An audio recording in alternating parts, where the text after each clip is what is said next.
Welcome back to Bio with Miss Lisa.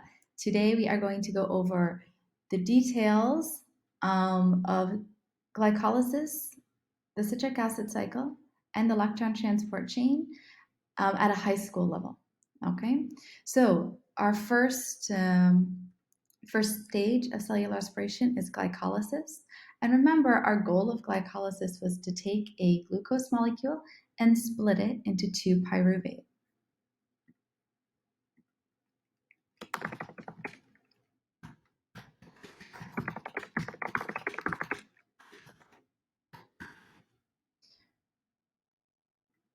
Okay, so here's our diagram. We're going to be starting with a glucose molecule. And actually, to get this process going, we have to use ATP. We have to invest ATP. So at the beginning, we're actually losing 2 ATP. You can see here we're using 2 ATP to do what? To split that glucose molecule. All right, so we split this glucose molecule into 2 3 carbons. We have this phosphate attached. As we remove that phosphate, okay, and we rearrange these molecules, we actually produce NADH and 2 ATP. So per 3 carbon, we produce 1 NADH, 2 ATP. We do that to both, and we end up with 4 ATP produced and 2 NADH. All right, so let's recap. To start the process of glycolysis, we use 2 ATP, okay? And forming, making that final product, 2 pyruvate, we are going to produce 2 NADH molecules. You can see them here and here. And we are going to produce 4 ATP. Okay.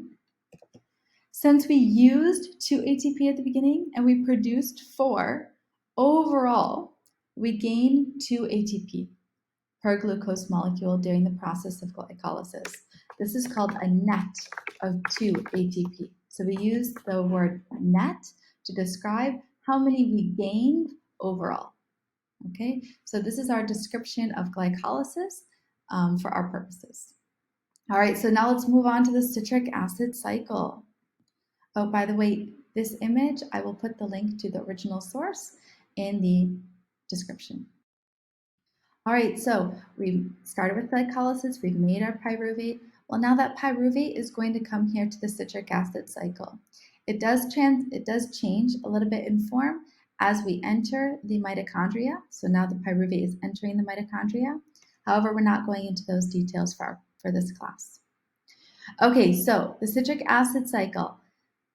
Essentially, this pyruvate or pyruvic acid, all right, we're going to remove a carbon from it. When we remove a carbon, it produces carbon dioxide.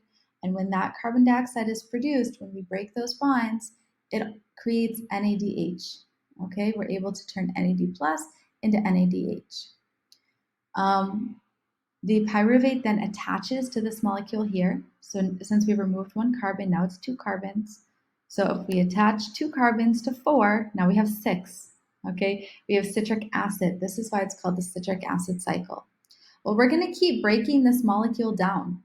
Okay, we're going to keep breaking this molecule down by removing a total of 3 carbons, because we're adding 3 carbons. So we're going to remove 3 carbons via carbon dioxide. And as we do that, we're going to produce more NADH. We're going to produce ATP, FADH2, NADH. Okay. All right, so I will recap our key bullet points. Pyruvate is broken down in the citric acid cycle. As we remove carbons from the pyruvate, carbon dioxide is produced, and also NADH, ATP, and FADH2 are also produced. Remember, this NADH and this FADH2 are going to go to the electron transport chain. So my question is, okay, how many NADH and FADH2 are produced? Okay, so let's take a look here. Okay, so per pyruvate molecule, we can see 1, 2, 3 carbon dioxide molecules are produced. We can see 1 ATP molecule is produced. If we count here, we can see 1, 2, 3, 4 NADH are produced, and 1 FADH2 is produced. But per glucose molecule, how many pyruvate do we have? So if in glycolysis, per glucose molecule, we produce 2 pyruvate. That means we're going to do this cycle 2 times, one for the first pyruvate and one for the second pyruvate. So if for 1 pyruvate we produce 3 carbon dioxide molecules, per 2 pyruvate or per 1 glucose molecule, we're going to produce 6 carbon dioxide. If we produce 1 ATP for 1 pyruvate molecule, we're going to produce 2 ATP per glucose.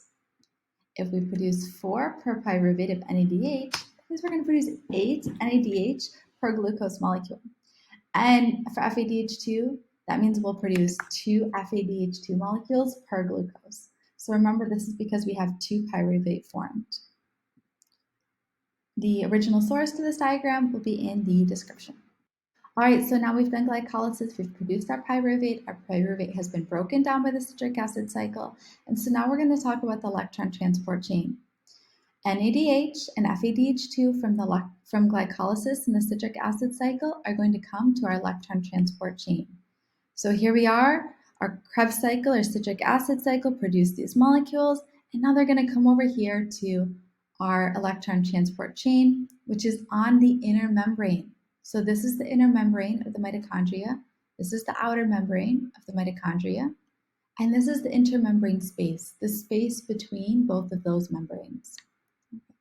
So NADH and FADH2, they come to the electron transport chain and they donate their electrons, their high energy electrons, to the electron transport chain.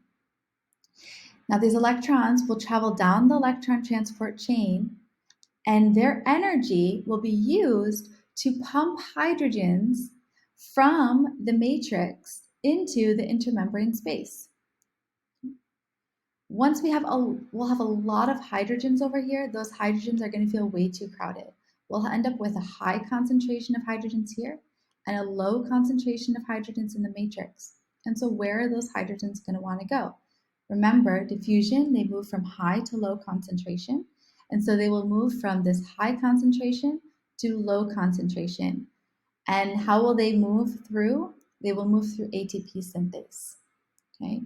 So remember, polar molecules, charged molecules, they can't go through the membrane. They have to go through a protein channel. So they will go through ATP synthase, and the movement, the mechanical energy from that movement of hydrogens is going to give us the energy to convert ADP into ATP, to add that phosphate group to ADP to make ATP. Okay, so let's recap that quickly. All right, so NADH and FADH2 from glycolysis that were produced in glycolysis in the citric acid cycle, they drop off their high energy electrons to the electron transport chain. The electrons move down the membrane or the electron transport chain, and their energy is used to pump hydrogens from the matrix into the intermembrane space. This forms a high hydrogen concentration in the intermembrane space and a low hydrogen concentration in the matrix.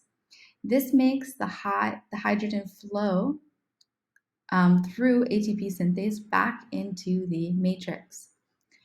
And then their mechanical energy from that movement of hydrogens is used or converted into chemical energy in the production of ATP. Okay, so the mechanical energy helps to phosphorylate ADP into ATP. Okay. Now, what is a role of oxygen and water? So once the electrons are out of energy, they combine with hydrogen and oxygen and form water. Okay, so, and why is that important? Because if we don't remove the electrons from the electron transport chain, then we cannot add more electrons. Okay, so our electron transport chain will stop if there is no oxygen to take these electrons from the electron transport chain.